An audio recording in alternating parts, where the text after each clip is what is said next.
दोस्तों, अगर कामयाब होना चाहते हो तो एक जिद्दी बाज, एक जिद्दी ईगल की तरह जुनून पैदा कर लेना, क्योंकि हर बाज लगभग 70 साल तक जीता है। 70 ईयर्स, 40 साल पूरे होते होते उस बाज के पास जो चोंच है जिससे वो शिकार करता है वो टेढ़ी होना शुरू हो जाती है।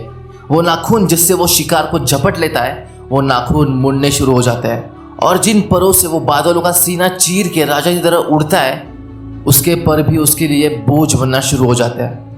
अब उसके पास सिर्फ 2 रास्ते बचते हैं, या तो वो उन चीज़ों के साथ अपनी मौत का इंतज़ार करे या फिर अपने जुनून से दोबारा आसमान की बुलंदियों को छुए। और इस हालात में वो चुनता है संघर्ष को, वो चुनता है दर्द को।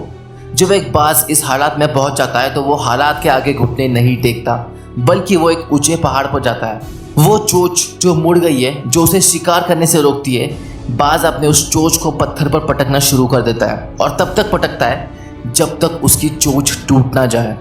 उस पत्थर पर वो अपनी नाखूनों को घिस घिस कर तोड़ देता है।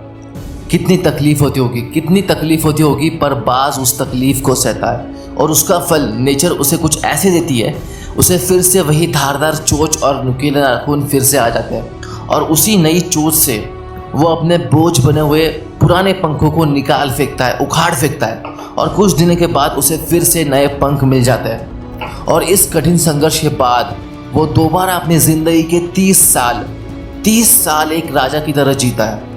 दोस्तों, अगर कामयाब बनना है तो जुनून तो पैदा करना पड़ेगा, पागल तो बनना पड़ेगा, ज़िद्दी बनना पड़ेगा। अगर तैयार हो ऐसे जुनून के लिए, ऐसे संघर्ष के लिए, तो कामयाबी आपके कदम चूमेगी।